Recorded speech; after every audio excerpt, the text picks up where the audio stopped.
Bear with me here. While setting this up, it decided to fall out of its mount, which is somewhat inconvenient. There we go. Well, we'll see how this goes. I am hanging out underneath my big shade tree and nursery area. Just got done propagating a few things. Going to do some more propagating later, but thought I might stop and talk about it. This right now, where most people are peppers, cucumbers, all the stuff everybody expects in a garden. I'm not doing that right now. Mostly because I'm in Florida and that season is pretty much done. I've already wrapped it up here at my place. I could have extended it for about another month, but things weren't really doing well coming out of the dry season. And a lot of times once the wet season hits, the funguses take over. So right now, this time of year, this is propagation time for me, where I'm propagating fruit trees, herbs, succulents, things of that nature. And I've been doing a lot. I mean, I've got tables full and more tables I've got to do. I actually stopped yesterday because I ran out of soil and I had to go acquire more, which kind of sucked because I wasn't expecting to run out of soil. And, the thing is once I went and got some, which, it is what it is, but I found the missing soil. I found a lot of missing soil. I found multiple. Look at that, internet glitch. Imagine that. Pay money for unstable. Fantastic. Anyway, what I was saying, and it's to look yesterday. Welcome in, everyone. So what I'm doing is building out my nursery. Later this year, I'm going to, on a limited edition, open my nursery up to the public. So to get to that point, I've got more cleaning up of this yard to do. That part is actually a bit on the overwhelming side, just a little bit. I could use 5 or 6 people that know how to use yard equipment, maybe a couple with their own, but that's not going to happen. I'll have to do it myself. But I still need to propagate. So right now I've got one type of mulberry propagated, something like 170 mulberries propagated so far. And I built a table last night so I can start on another variety. Mulberries being a pretty top seller, easy tree here. People that are just getting into food forestry or permaculture generally looking for a fast growing, going to produce now tree. And mulberry fits that bill. It grows fast, it provides shade. I'm under a 7-year-old mulberry tree now. At 7 years old, it's the main shade tree in this yard. And it's my nursery area. A little bit of trimming to do. Got to make it kind of expand the right way. But I've got 2 other varieties that I need to go ahead and get going. One of which is a bush variety, but by bush I mean it still gets very large for a bush. You can keep it more trimmed down. And that's what I'm doing. I'm going to be trimming it down.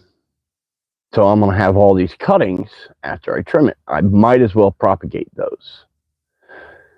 And then the other one that's out front that has some really, really good berries, well, that one's more difficult to propagate. But I need to trim some branches off of it and go ahead and get those set up. By the time I'm done with those 3 trees, I'll probably have somewhere around 450 to 500 clones. That's not bad. They won't be ready until midsummer. Some of them, if I'm lucky, will actually hold off until next year. What tends to happen is literally as soon as I open the gate on them, they're all gone. Anywhere from local nurseries coming in and buying entire flats, which I need to contact a couple of those so they can give me my flats back. And things went and got expensive. I need them back.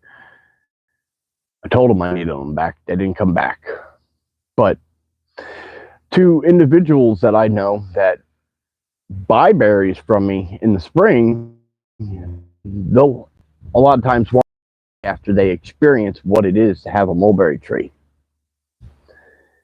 So I got to finish that up, and I don't think I have enough soil, but I definitely have enough pots, and I need a few more tables. That's going to be a little difficult, coming up with a couple more tables, especially since I need to propagate other things, because I don't want to just only propagate those. I need to propagate 5 different types of cactus. I need to propagate more herbs.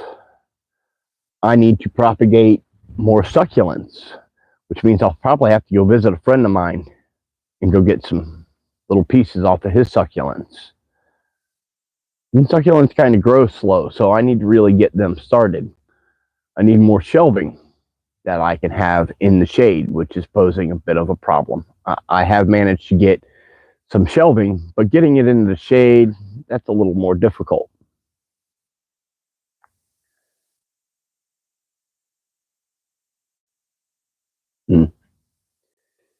So let me show you a couple things that I have going on here. Speaking of succulents, don't really care for that one though. That particular succulent's a weed.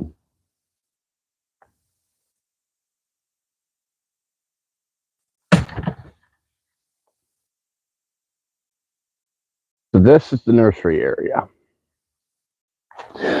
So what we got here is a ground cover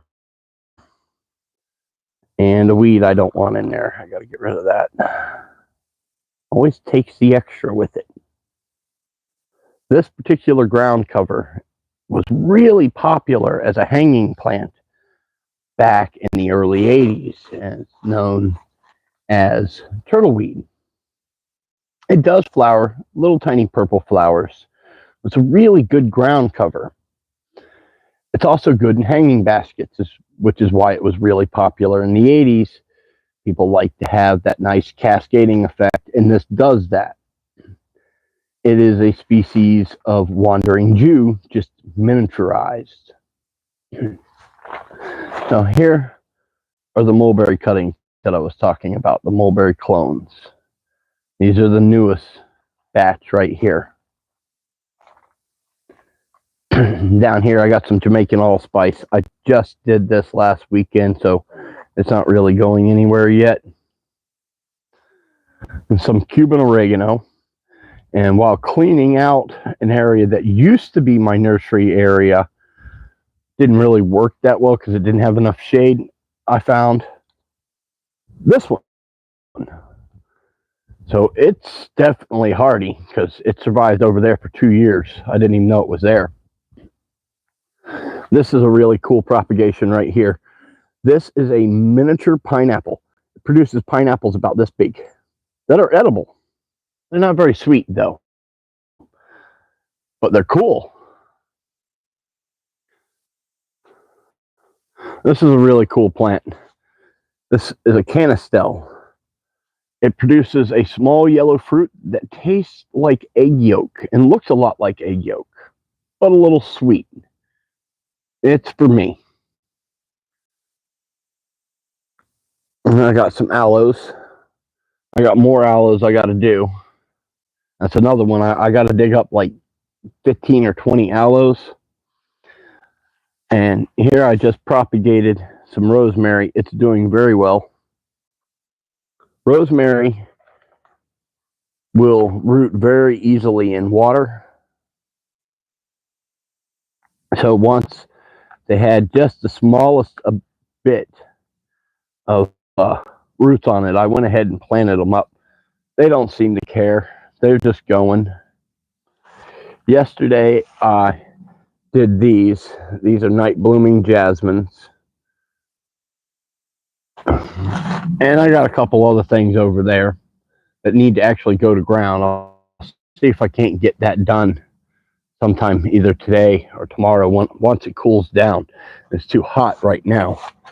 But I wanted to do it with some incoming rain.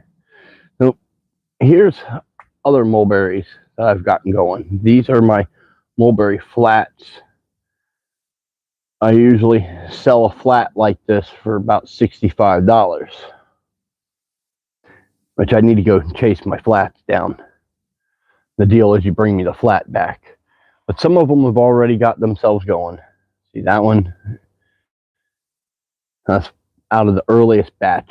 The back row is the earliest batch. That one's going. Those ones with the leaves, I just never took the leaves off. They're doing fine.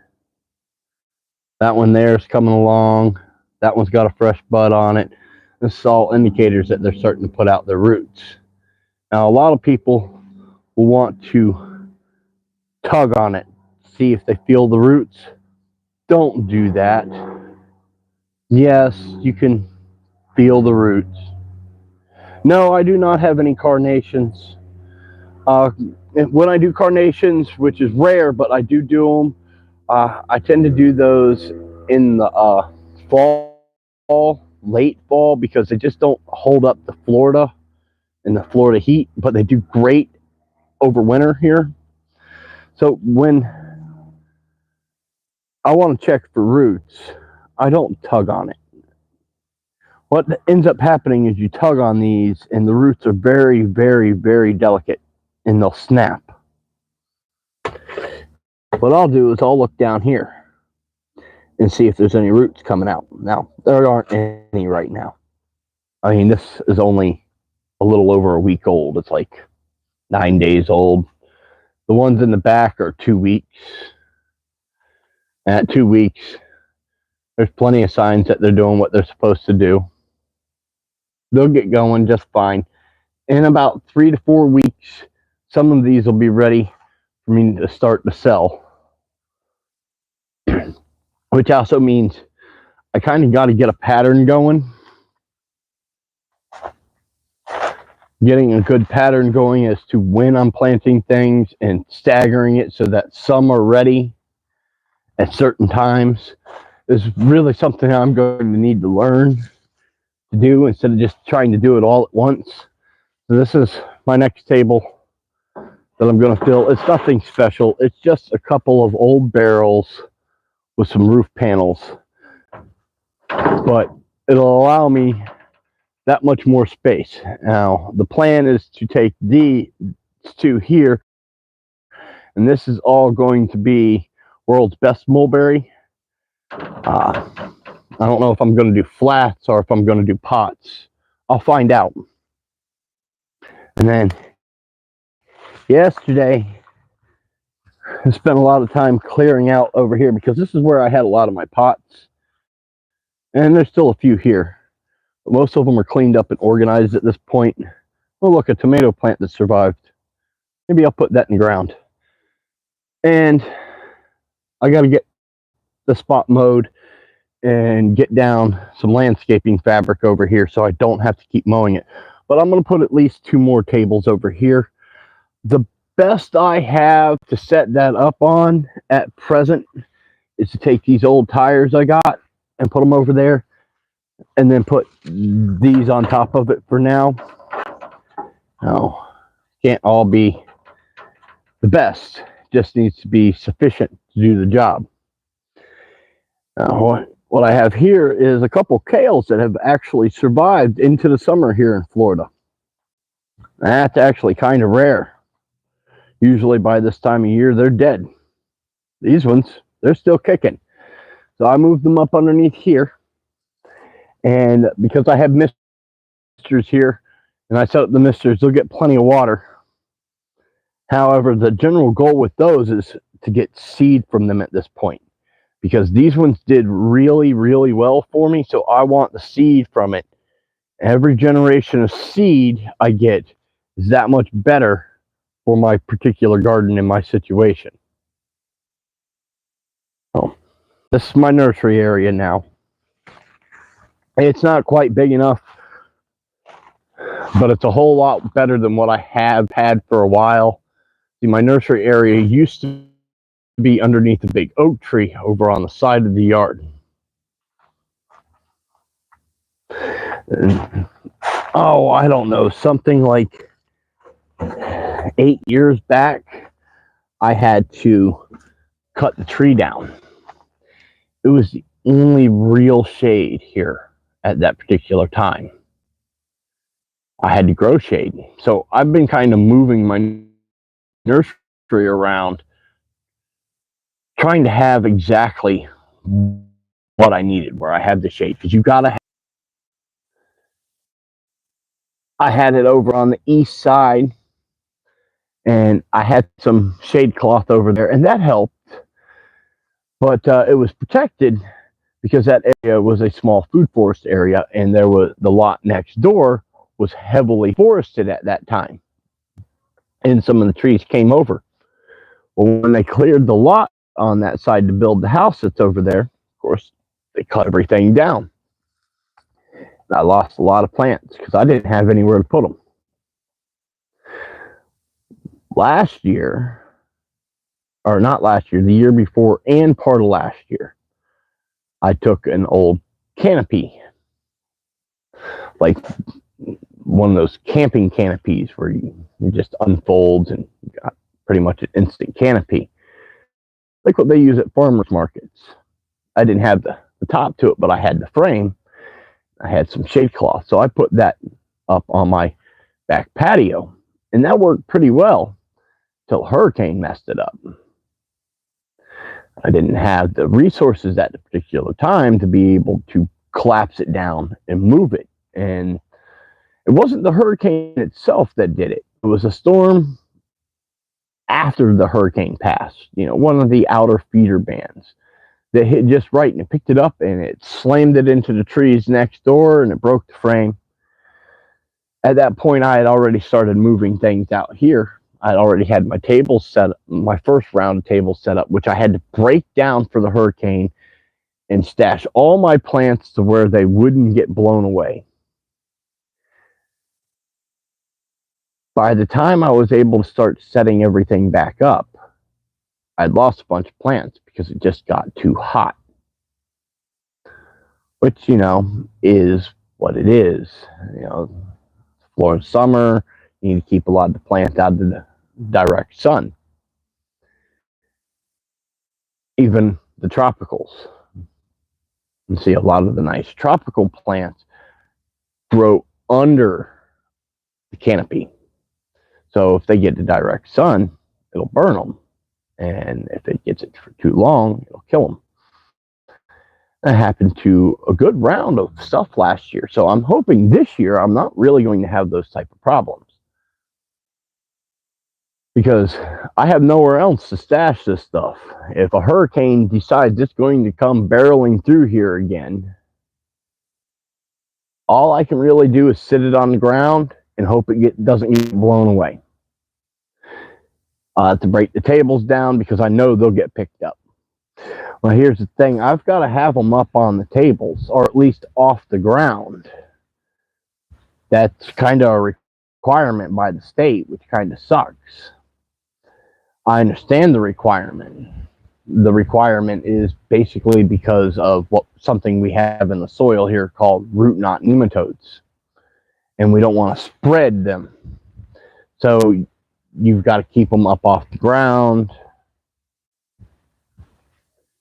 I know some people that use old pallets. They'll lay down nursery cloth, landscaper's cloth, and then they'll put pallets down, and they'll just keep them on top of the pallets. But that also means bending all the time. So the tables work better for me.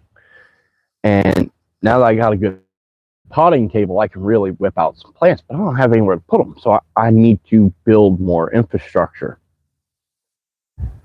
I do have some more shade cloth, and the shade cloth I have is kind of cool.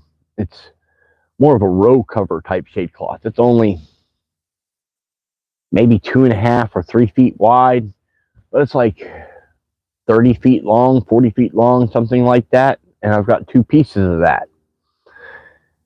So I might be able to utilize that in some manner along my fence if I can build something to hold it on.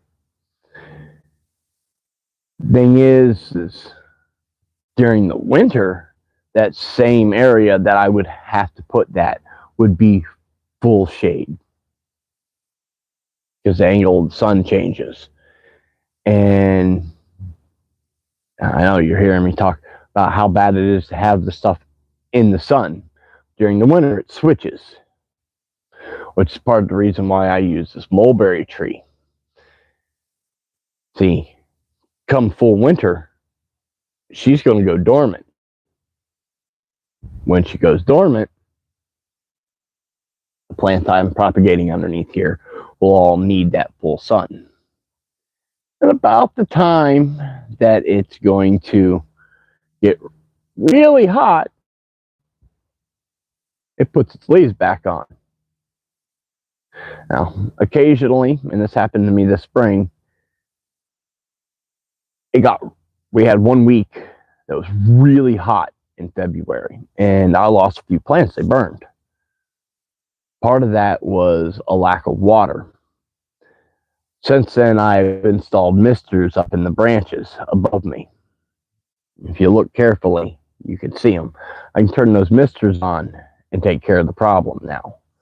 So if I had those misters at the time that it was really hot in February and the tree hadn't woke up yet, probably wouldn't have lost anything because I would have been able to cool down the immediate area. This is such a fine mist, it just evaporates and it cools down. It cools down underneath this tree probably an extra 10 degrees, and it's a 10 or 15 degrees cooler underneath this tree to begin with compared to topping out 6 feet to my left. Full sun is probably about 90 degrees. Underneath here, it's about 82. It ain't bad. If I turn those misters on, I can drive it down into the 70s during the day. And that's good with what I'm propagating here because a lot of the things I'm propagating this time of year require high humidity. Florida's a high humid environment anyway.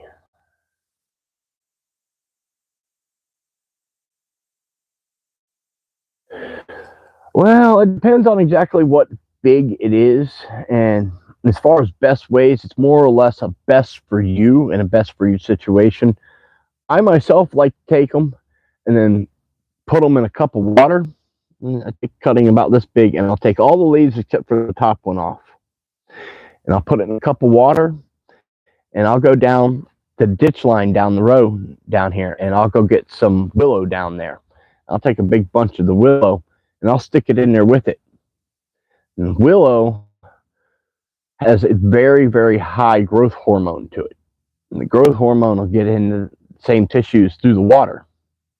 And it'll start to root out in the water. Once I see the roots, then I'll simply just take it and put it in something like this. Now, that being said, there are vastly other different ways of doing it. I do have one friend that is particularly fond of doing them with the little balls that just clamp on, and he'll go over and he'll scrape all the skin off of it, all the bark, and rough it up real good, and he'll take a powderized or sometimes a gel hormone, rooting hormone, and he'll cover it real good, and he'll just take regular peat moss or sometimes cocoa core, and I've done the same technique on other plants. And he'll put that ball on there. He'll come back about 6 weeks later and open it up and make sure it's rooted, and then cut it off. You plant it. That works very well for him. That works very well for me for like guavas. I tend to do better on just cuttings myself. But as far as the best way, there's no such thing. But I'll do it in a cup of water with the willow. If I don't have the willow, I will root tone it. I'll put a few drops of the gel in there. Then I'll just pot them up. Once I start to see the little white bumps, I use the same technique on elderberry, but I don't use any growth hormone with the elderberry. I just put it in water and wait for the little white bumps. Once I see the beginnings of the roots, I'll go ahead and I'll plant it up. But with elderberry, you can just stick those in a pot and they're likely to take. And, you know, the same is with the figs. If you take a fig cutting, you just want to put it in a pot, that's fine. Generally speaking, you let it age for a few days so that it heals off and closes. As long as it heals off and closes, it takes about a week. But having higher humidity helps. So if you're not in a humid environment where you got 60% or higher, generally in this area you're looking at 80% or higher, it'll grow. Now you can use honey. I have used honey in a pinch. I used honey on roses once, and that actually worked really well on the roses. But 90% of what I do by cuttings, I don't use any of that at all. Back in the day, I used to use a vitamin B supplement that you used to be able to buy. And that helped, but it really had nothing to do with the vitamin B itself. It had to do with the fertilizer that was in it. And I didn't find that out until years later when I was taking my agricultural classes. They had us put the stuff in everything. But it worked. And you can still buy the stuff by the gallon. It was like, last time I bought it was like $6. So that was 30 years ago. So it's probably about $40 now. It works pretty well. But it had a small amount of fertilizer in it. So one of the things I do is I actually feed these cuttings, and I would do the same with a fig. Now, I have a couple different ways to go about it. So it depends on where the end product is going to go. If it's going in my garden, I'm going to use a tea. Either a watered down compost tea or maybe a fish emulsion or worm casting tea. If it's going to one of the bigger nurseries in the area, they don't care about things like that, and I need a whole flat to be full. And I'll use the same hydroponic fluid, watered down, 1/4 of the strength, that I use at work, where I'm working in a tomato production, and we do tomatoes, and we do bell peppers, hot peppers, and like 7 different types of lettuce, and pak choi, and cucumbers, and it's a salad production greenhouse. I'll take that same formula that we use there, and I'll just water it down. Mostly because I know it's going to absorb very fast. Everything in there is water soluble. Now, I know there's somebody out there going, oh my God, it's chemicals. Yes and no. Everything is a chemical. This in particular is a salt. Yes, a lot of chemical fertilizers are salts. The difference here is everything that goes in that mix is a naturally occurring mineral. Therefore, instead of it being chemical, it's mineral. Now, is it organic? Depends on your definition of organic. If you go with the definition of the organic gardening and farming and everything that you can go buy at the store, yes, it's totally organic. From my permaculture perspective, a salt is a salt. So I make sure I keep those separated.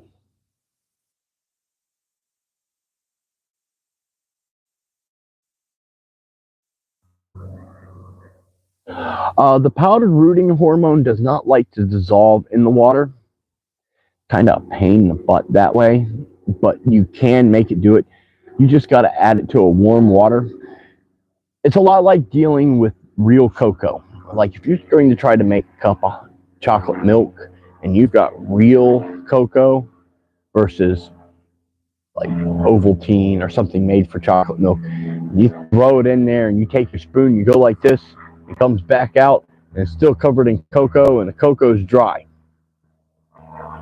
Same thing, it's hydrophobic. So you got to kind of change that a little bit. And the way you change that is by heating up your water first, then adding in the powdered type until you get it to dissolve, and then let it cool down. The benefit of that is it tends to kill off any pathogens that might have been in the water. That's good and that's bad depending on what type of pathogens it was, because there's good pathogens, good bacteria, good microbes, and then there's bad pathogens. But yeah, generally speaking, rooting hormone is hydrophobic. In a sense, because like I can take my cuttings and I can dip it in water and dip it in that and it'll stick to it. But if I dump a bunch of it into a cup of water, it just floats. Just warming it up a little bit, stir it until it's good, and that'll generally do the job. Now, that being said, I do happen to have a liquid. What brand is that? And this isn't a gel, it's a liquid. It's drops. Yeah, I got it at a local hydroponic store. At the moment, I'm not remembering the brand of it. It's like Easy Grow or Grow Easy or something along those lines. But it's like 6 drops makes a gallon of liquid. That stuff is something. I'll tell you what. I've used it with pretty good success. It does increase the take rates. Like last year, I was propagating peaches for a friend of mine after my peach tree got knocked down. And we were just taking some cuttings off just to see if we could do it. And I tried it without. I tried it with powder. I tried it with the gel. I tried it with the willow juice. That's what we like to call it, willow juice. And I tried it with this liquid.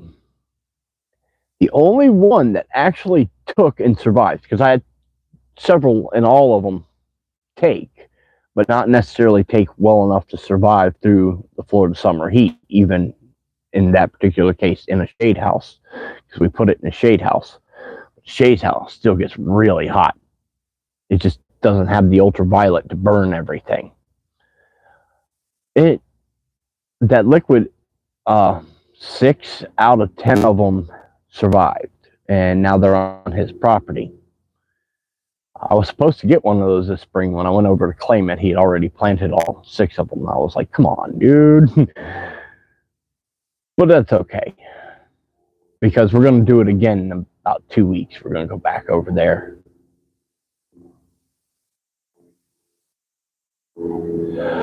I personally have not seen the gel at Ace or Tractor Supply or any place like that. I've always found it at small nurseries or at hydroponic supply stores. The gels are much nicer to work with, but they tend to be twice the price, sometimes a little more. But that being said, I had a little container of it like this. I bought it in 1996. I only finished, and you keep it in the fridge. I only finished using that like 2 years ago. So, and I propagate like mad. Now, if I was running a full-on commercial greenhouse and I was using that, I need to buy significantly more than that. But for my purposes, I mean, it took me almost 3 decades to burn through one of them. I've got 2 more in there that I got last year. One of them's got a weird purple label on it, and I can't read a thing in it because the way the font is, my eyes will not focus on that yellow on that purple background. But I've been giving it a try, and I'm having pretty much the same results out of it that I did out of the stuff that I got at the hydroponic store in '96. So, and we have some at the greenhouse. We don't do a lot of cloning there, but there's been more of that going on this year. And the owners of the greenhouse, they got some gel, and it's working. It's working just as good as the other 2. So, but no, you won't. At least here locally, I won't find it at my local Ace or my local Tractor Supply or Home Depot or Lowe's or Walmart or any of those places. I always find it at either the small independently owned nursery that's just on the side of the road, a little mom and pop operation, or at the hydroponic store. Like for here, there's a hydroponic store on US 192 just inside of Melbourne. It's been there, maybe about 15 years now. Not long. Of course, to them it's probably been forever. They're way overpriced. I don't wander in there very often, but I've gotten it from them. I've gotten it for various clients from them over the years where I've just gone in there and gotten those gels. However, they do carry my absolute favorite potting soil, and it's expensive. It's very expensive.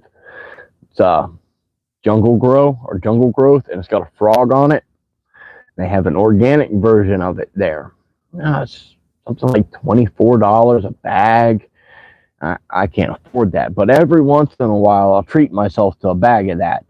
If I'm going to be playing with particular plants, like I really like to use it when I'm propagating coffee. For some reason, the coffee plants take really well in that versus using the peat moss or the cocoa coir. It doesn't have any added chemical fertilizers, but it does have other fertilizers in it. For some reason, when I propagate coffee, I have near 100% take rate in that, where when I propagate it in regular potting soil or anything like that, it's more like 60-40, depending on how the weather is, which I should probably propagate some of those. I have a coffee plant that I have hidden in the shade up front. I'm not even sure if I can move it. It's in a big pot, but it's probably rooted to the ground. The plan was to have it back in this backyard underneath the big oak tree that was here. Real coffee really does well underneath oak trees here in Florida, but that didn't happen. And it's to the point where I need to go out there and maybe make a dozen or so. It's not a terribly big seller, but when you find somebody that really wants to grow their own Arabica coffee, they'll buy every one of them you have. And you only need one for the fruit. A trick I found with the coffee is Florida soils are kind of crappy. It's not soil, it's sand. And even in the pots, when you can kind of get it going a little bit better using, what you want, I found that adding azomite, volcanic ash, makes all the difference in the world. And it makes sense. The best coffees in the world are all grown in volcanic soil. So every 4 or 5 years, I'll get a 40-pound bag of azomite powder. I don't get the granules, I just get the powder of it. And about a quart of it goes in the pot with the coffee every spring. And then about a quart every fall. It makes a tremendous difference in the health of that plant. Just a minor little trick there if you wanted to get into growing coffee. Feed it some volcanic soil. Does way better. And limit the salts that you give it. You know, your salt fertilizers will break down and kill the fungus and microbes in there over time. It's the fungus that is mining the azomite and giving it to the tree. So if you don't have a very, very good, healthy fungal environment going on in that pot, and you're only feeding it with water solubles, and then you add the azomite, you're throwing your money away on the azomite. The trace minerals that are in there, they do so much better. And I like to keep things as close to permaculture as I can in my own gardens. I don't use heavy sprays. Now, if I have to spray something, I go with the natural alternative. And generally speaking, a lot of the times, like I used to have a serious problem on this tree where one of our local caterpillars, tent worms. It's somewhat related to a silkworm.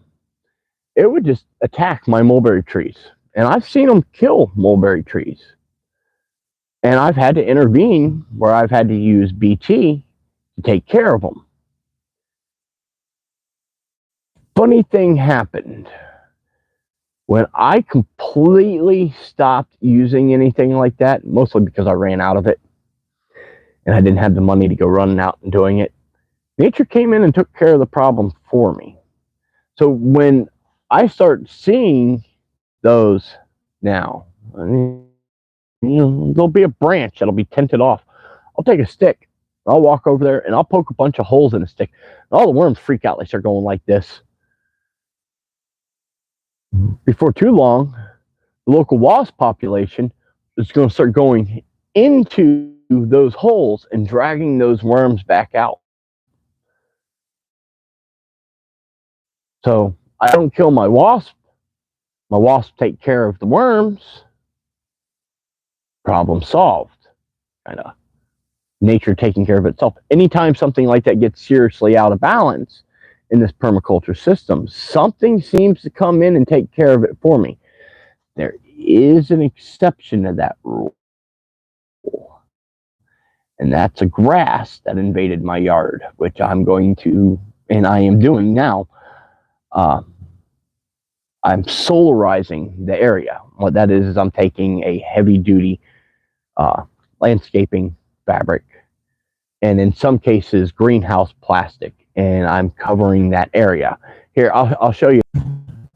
Sorry about that. I hit the button. So let me get that flipped around. So I'm solarizing this area. Just like that. Now the Florida heat is going to come through, dry that tall grass. That grass is a pain in my butt. It grows a foot a week. Oh, you can see some of it right over there. And I'm just frying it. That's a spot I fried last year, and it's only got like one tuft. That'll be it. It'll be gone. This is the last of the areas I need to do. So I need to get across there. I already did that area. I already did this area. I did over half of the yard over there. And that's it. That's what I found gets rid of this horrid stuff. Now, unfortunately, I'm going to have to go ahead and cut this. I found myself a company, and it's important business. So I'm going to have to let you go. You have a good one.